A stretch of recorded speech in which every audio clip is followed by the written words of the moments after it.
ആകാശവാണി. നമസ്കാരം. പ്രത്യേക വാർത്താ ബുള്ളറ്റിൻ വായിക്കുന്നത് പാർവതി വിജയൻ. പ്രശസ്ത പിന്നണി ഗായിക എസ് ജാനകി അന്തരിച്ചു. 88 വയസ്സായിരുന്നു. മൈസൂരുവിലാണ് അന്ത്യം. 1938 ഏപ്രിൽ 23 ആന്ധ്രാപ്രദേശിലെ ഗുണ്ടൂർ ജില്ലയിൽ ജനിച്ച ജാനകി 3-ാം വയസ്സിൽ തന്നെ സംഗീതത്തോട് ആഭിമുഖ്യം പ്രകടിപ്പിച്ചു. 1957 19-ാം വയസ്സിൽ വിധിയിൻ വിളയാട്ട് എന്ന തമിഴ് സിനിമയിലൂടെയാണ് ചലച്ചിത്ര പിന്നണി ഗാനരംഗത്ത് അരങ്ങേറ്റം കുറിച്ചത്. മലയാളം, തെലുങ്ക്, കന്നഡ, തമിഴ്, ഹിന്ദി ഉൾപ്പെടെ 20 ഭാഷകളിലായി 10,000-കണക്കിന് ഗാനങ്ങൾ ആലപിച്ചിട്ടുണ്ട്. ദേശീയ ചലച്ചിത്ര പുരസ്കാരം ഉൾപ്പെടെ നിരവധി അംഗീകാരങ്ങൾ നേടിയിട്ടുണ്ട്. ന്യൂസിലൻഡിലെ 2 ദിവസത്തെ സന്ദർശനം പൂർത്തിയാക്കി പ്രധാനമന്ത്രി നരേന്ദ്രമോദി ഇന്ത്യയിലേക്ക് തിരിച്ചു.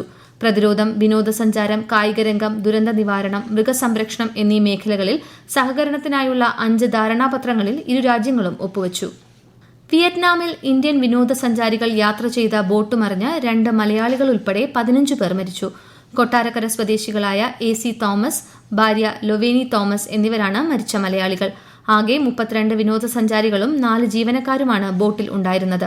സംഭവത്തിൽ രാഷ്ട്രപതി, ഉപരാഷ്ട്രപതി, പ്രധാനമന്ത്രി എന്നിവർ അനുശോചനം രേഖപ്പെടുത്തി. മൃതദേഹങ്ങൾ എത്രയും വേഗം നാട്ടിലെത്തിക്കുന്നതിന് ആവശ്യമായ നടപടികൾ സ്വീകരിക്കുമെന്ന് വിയറ്റ്നാമിലെ ഇന്ത്യൻ അംബാസിഡർ അറിയിച്ചു. സംഭവത്തിൽ വിയറ്റ്നാം എംബസിയുമായി ബന്ധപ്പെട്ട് കൂടുതൽ വിവരങ്ങൾ ലഭ്യമാക്കാൻ നോർക്ക സിഇഒയെ മുഖ്യമന്ത്രി VD സതീശൻ ചുമതലപ്പെടുത്തി. ഏകോപനത്തിനായി കേരള ഹൌസ് റെസിഡന്റ് കമ്മീഷണറെയും ചുമതലപ്പെടുത്തി. പാർലമെന്റിന്റെ വർഷകാല സമ്മേളനം ഈ മാസം 20 ആരംഭിക്കും. അടുത്ത മാസം 13 വരെയാണ് സമ്മേളനം. ഹൈദരാബാദിനെ രാജ്യത്തെ പ്രധാന അതിവേഗ റെയിൽ ഹബ്ബാക്കി മാറ്റാനൊരുക്കി കേന്ദ്രം. ഹൈദരാബാദിനെ പൂനെ, ചെന്നൈ, ബംഗളൂരു എന്നീ പ്രമുഖ സാമ്പത്തിക കേന്ദ്രങ്ങളുമായി കൂട്ടിയിണക്കുന്ന ബുള്ളറ്റ് ട്രെയിൻ ഇടനാഴികൾ സ്ഥാപിക്കുമെന്ന് കേന്ദ്ര റെയിൽവേ മന്ത്രി അശ്വിനി വൈഷ്ണവ് പ്രഖ്യാപിച്ചു. സെൻസസ് 2027 ഭാഗമായുള്ള വിവരശേഖരണ പ്രവർത്തനങ്ങൾ കേരളത്തിൽ പുരോഗമിക്കുന്നു. എന്യൂമറേറ്റർമാരുടെ ഭവന സന്ദർശനം ഈ മാസം 30 വരെ തുടരും. വീടുകളുടെ സെൻസസും പട്ടികപ്പെടുത്തലുമാണ് ഈ ഘട്ടത്തിൽ നടക്കുന്നത്. അടുത്ത വർഷം ഫെബ്രുവരിയിലാണ് ജനസംഖ്യാ കണക്കെടുപ്പ് നടക്കുക. വയനാട്ടിൽ കള്ളാടി തുരങ്ക നിർമ്മാണ പ്രദേശത്തെ മണ്ണിടിച്ചിൽ സംബന്ധിച്ച് സമഗ്ര അന്വേഷണം നടത്താൻ കേരള സർക്കാർ 5-അംഗ വിദഗ്ധ സമിതിയെ നിയോഗിച്ചു. ഭൌമശാസ്ത്രജ്ഞൻ ഡോക്ടർ CP രാജേന്ദ്രനാണ് സമിതി അധ്യക്ഷൻ. 1 മാസത്തിനകം സമിതി റിപ്പോർട്ട് സമർപ്പിക്കും. കൊച്ചി കോർപ്പറേഷന്റെ 3ാമത് റോ വെസൽ നാളെ മുഖ്യമന്ത്രി VD സതീശൻ ഉദ്ഘാടനം ചെയ്യും.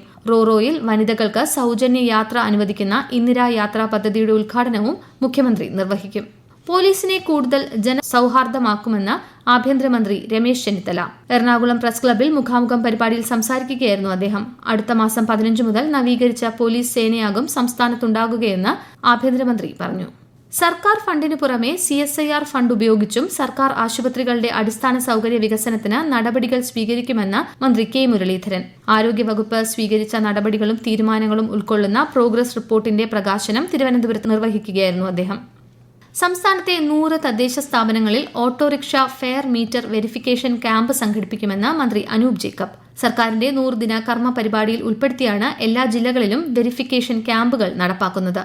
ഓപ്പറേഷൻ തൂഫാൻ നാർക്കോ ഹണ്ടിന്റെ ഭാഗമായി കൊച്ചി സിറ്റിയിൽ പോലീസ് നടത്തിയ പരിശോധനയിൽ സിനിമാ പ്രൊഡക്ഷൻ കൺട്രോളർ പിടിയിലായി.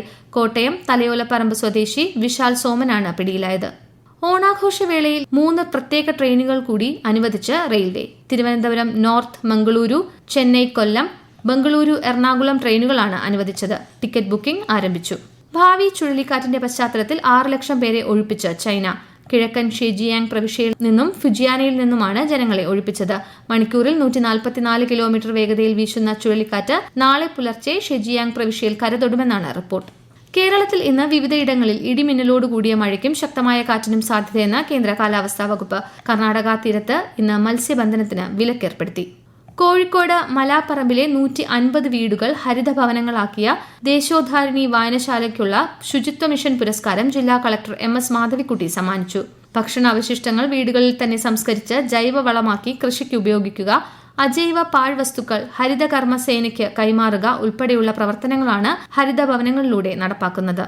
തിരുവനന്തപുരം നഗരത്തിലെ വിവിധ സ്ഥലങ്ങളിൽ നാളെ രാത്രി 7 മണിവരെ ജലവിതരണം മുടങ്ങുമെന്ന് ജല അതോറിറ്റി അറിയിച്ചു. പാറ്റൂർ, മഞ്ചൂർ, മാതൃഭൂമി റോഡ്, ചിറക്കുളം റോഡ്, മൂലവിളാകം, തമ്പുരാൻമുക്ക്, പേട്ട, ചാക്ക, പാൽക്കുളങ്ങര, ഓൾ സെയിൻസ്, വെട്ടുകാട്, ശംഖുമുഖം, കൊച്ചുവേളി എന്നീ സ്ഥലങ്ങളിലാണ് ജലവിതരണം തടസ്സപ്പെടുക. പ്രത്യേക വാർത്താ ബുള്ളറ്റിൻ കഴിഞ്ഞു. അടുത്ത വാർത്താ പ്രക്ഷേപണം നാളെ രാവിലെ 6:45.